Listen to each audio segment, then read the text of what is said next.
Bobbi Althoff spills the beans on how crazy her life was when she was younger.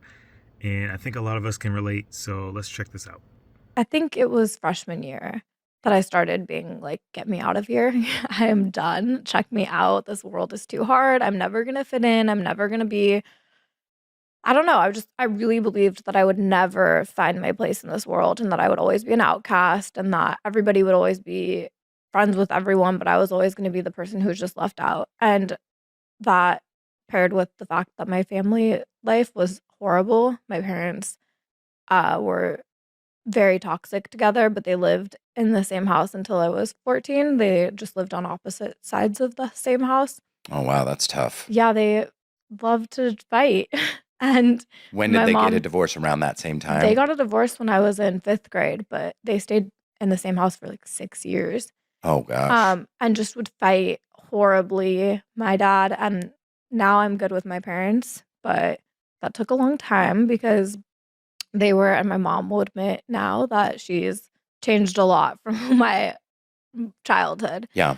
Um, they were very abusive, not so much I mean, my dad was a little bit physically, but it was a lot of mental abuse happening Yeah. in that house. Mm-hmm. My mom, would threaten Raging? to yeah, my mom, when she would get mad, she would threaten to kill herself a lot, and that was Mm. something I would see a lot. She would lock herself in the room and be like, "I can't do this anymore. I'm just gonna kill myself." And I don't know what that did to my head, but A, it probably put the idea there, like, "Oh, you can just do that. That's crazy." Mm. And my dad was he would just say his temper was really bad.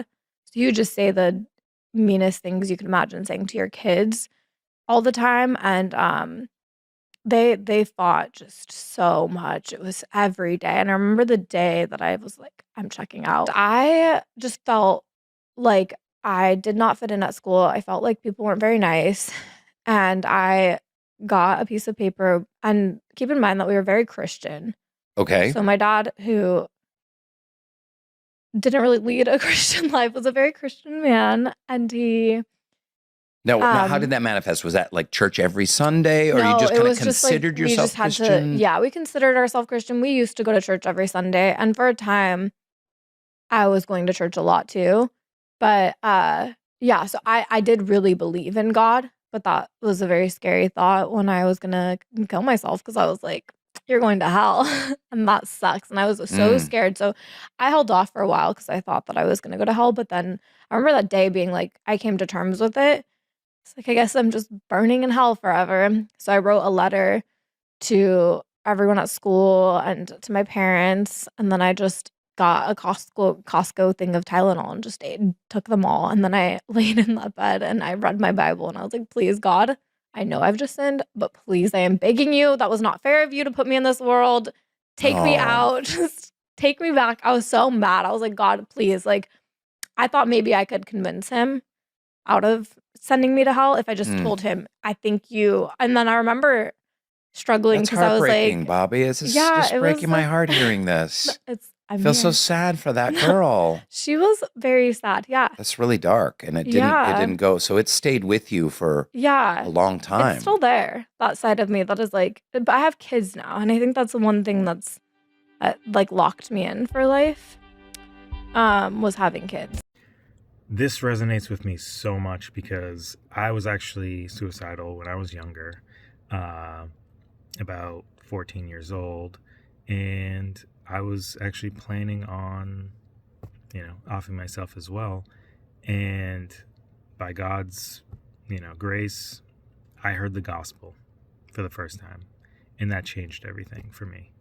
Um, and living in a home, a Catholic home, not practicing Catholic, but you know, the thing that held me off too was like, oh, you're gonna go to hell if you off yourself. So that made you hold off for a while, but eventually things get so rough. Well, you think it's rough at that age, and you feel like leaving. But now my anchor is in God, and I think that if I was to give Bobbi advice, I would say don't hold on to your kids as that anchor. If it's working for the time being, fine, but seek God again. Don't hold on to your kids, because one day they're going to be out of your house and then you're stuck with yourself again. So, and she still struggles with it. So I would say seek God. Don't seek to have an anchor in this world, but seek the one who created you. All right. God bless, guys.